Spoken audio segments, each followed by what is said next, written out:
All right, we're here 4 weeks after Caleb started his first sweet corn adventure.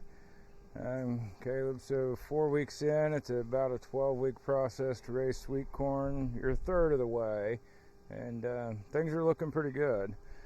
So last week was all about watering, weeding, cultivating between the rows. Since then, we've gave it a little more extra water, and I gave it some pelletized urea this week for nitrogen. We were also at the point last week where in that era where the growth of the corn just kind of looks stagnant. It's like your corn's not growing, and explained then that it was working on its root system, and by this week we noticed some big changes, and there are some big changes this week. Everything's grown a lot. Some of the healthier stalks have almost doubled in size. Today, big thing is we're going to be working on weeding. We're not going to water. We had a pretty good storm come through here yesterday, but as we're weeding, we do have some stalks to stand back up. So, Caleb, if you want to start on the far end, I'll start on this first row. Just go through, start weeding, standing up anything that's been knocked over, and I may come around bug you with the camera here in a minute. Here's a good look at some of his corn. Doing real good. A lot of these stalks have doubled in size. They're starting to pick up a little green. Not as much as we'd hoped for yet, but since we added the urea, we haven't had a sunny day. And that's part of the recipe for getting the good nitrogen into the plants. It needs some sun too. So we're hoping the roots have soaked up some of that nitrogen. We're just waiting on the sunshine. They did pick up some green though. Most of the plants are looking pretty healthy. There's a few that have been chewed off. I'm kind of afraid we might have a deer coming out here. But I'm going to set up some trail cameras the next couple days to check on that. Because like right here, something just come along and ate the top right off the plant.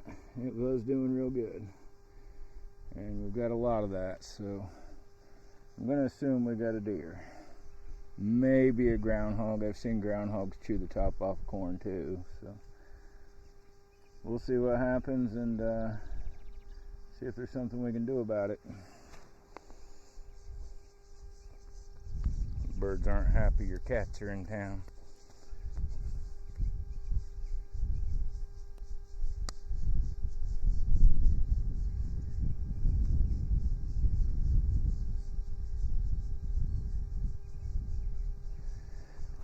So the big thing is make sure you just loosen and chop up that dirt a little bit around all of your plants. So like, don't be afraid to get close to it like this. Just when you're hitting real close to your corn, don't go quite so deep. But your roots are only going to be about 3 inches off of the plant right now. And then just take the rest of it, loosen it up. That helps slow down a lot of that weed growth. And anywhere you do that and you see weeds hanging on, dude, just pull them out by hand, which it looks like you've been doing. So, and don't forget to pay special attention to any morning glory. That you might want to make sure you rake out. It's got spines on it. Grab it with your fingers, it ain't gonna feel too good. What is it? Well, with the spines, it's probably some kind of thistle. Alright, what we got going on, dude? What about it? Is it corn? It kind of opens up, not right. Is it corn? If it is, it's about too late for it. You can dig down around it a little bit and see, just to see if it's corn. Yep, that's corn. That has just now started to sprout. So you can leave it there. You can try to get it to grow. It won't be timed with any of the rest of it, so it may not produce anything, but it doesn't hurt anything. Let it grow, you know.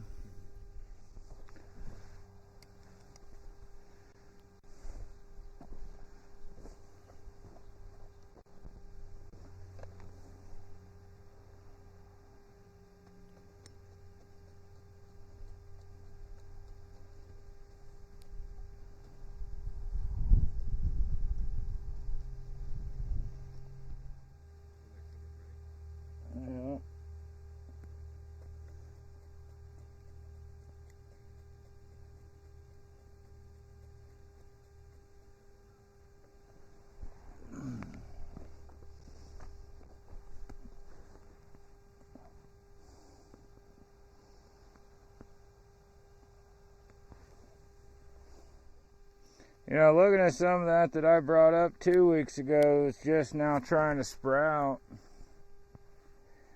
I'm kind of wondering if bad seed wasn't part of it.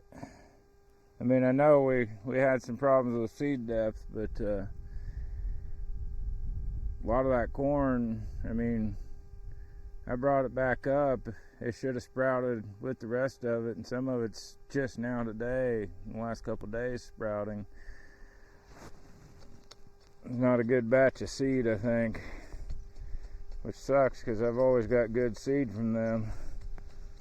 That's always a risk you take when you buy any kind of commercial seed, getting a bad batch of it. That's why you strive to do what we used to do, where we saved everything we could from year before.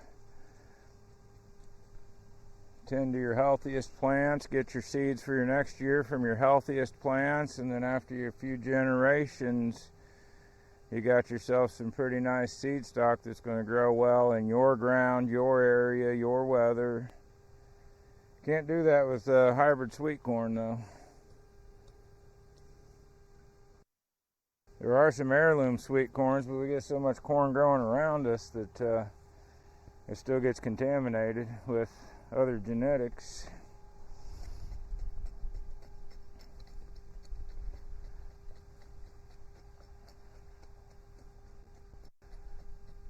So you either just got to buy seed every year or be real careful in sorting your seed stock from the heirlooms,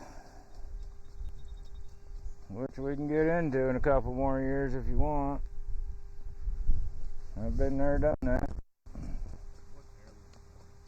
Heirloom just means it's generally any corn or any plant where the strain is over, I think, 100 years old, and the seeds from it will reproduce it. See, like with your corn, you can't do your sweet corn. You can't do that. It's a hybrid made from 2 different varieties. So this is a peaches and cream variety corn. If we save some of the ears and replant them, they'll grow a corn, but it's not going to be the same corn. Where if it was an heirloom corn, it would grow the same corn as long as it wasn't contaminated with the field corn. But you can generally tell once the seeds dry out, because the field corn, what was pollinated by the field corn will get dents in it. They call it dent corn anyway. But it's pretty difficult to do that around here with the corn. Okay, dude, you got some of your corn here that got wind blown in yesterday's storm. What I want you to do, get your weeds out from around it. Take your little cultivator here, and you got some more down the way that you can do. And you don't want to go too deep because you know those roots are weakened anyway, the way it's been pulled. And just stand it straight up. Put a little bit, about another inch of dirt around that stalk. Give it a good press. It'll heal itself from there. Some of these that wiggle a lot, you can tell whether it's leaning and swaying or whether it's actually wiggling in the ground, dude. Some of those that wiggle a lot, it wouldn't hurt you to do the same there. Just hold it straight up, pack a little bit of dirt around it, press it down. It'll heal and strengthen itself from there, okay? There's your little cully hoe. They want to what? Yeah, that too. They do that a lot.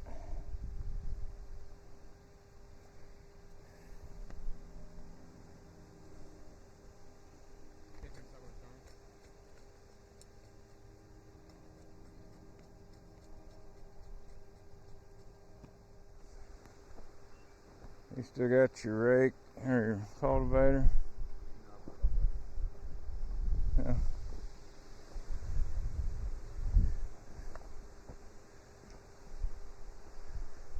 Why don't you grab it? Just hook through here, buddy.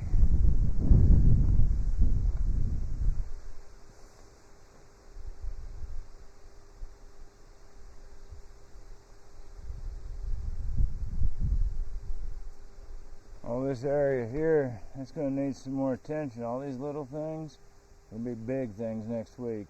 And then this grass through here, try to chop some more of that up. Yeah, just go down to where that stuff's thick and then start working your way this way, and I'll do it here and work my way towards you. Seems like about the only area of the garden that needs a little more attention.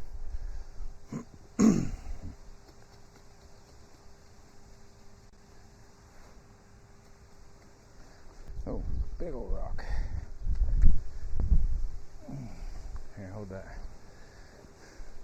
Alright, dude, looks pretty good. Big thing to expect next week, no more than 3 days between watering. Even if we get some rain, we're probably not going to get enough. So we need to increase our water as the corn grows, and it'll get to where we're watering every day. But right now, no more than 3 days between watering. We'll fertilize it again next week. Keep an eye on the weeds. Looks like we're doing pretty good on the morning glories. I mean, I pulled 4 or 5. I don't know how many did you pull? 10, 20. About 10 or 20, okay. So compared to the hundreds we started with, every week we'll get less and less until what's in there runs out of energy, and then we'll conquer that. So, good job. I know you're tired, ready to go. We got a storm coming, so thank you all for watching from Abundant Life. Hope you have a blessed night. Appreciate you following this journey. And stay tuned, because there's always going to be more to come. Thank you.